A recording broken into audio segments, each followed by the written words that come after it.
อาหารนี่เหมือนเราพี่น้องขวแมงอย่างแมงขี้นูน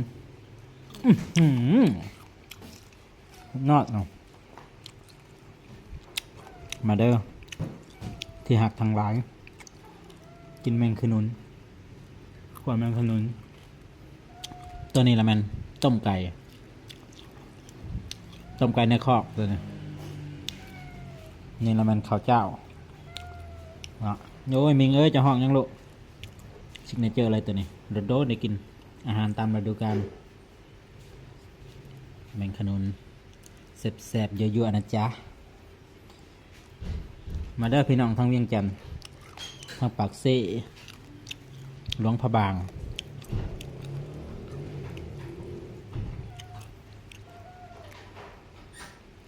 แซ่บๆน้ำเดียวมันเนี่ยบ่มียังกินเนาะชุดนั้นเลย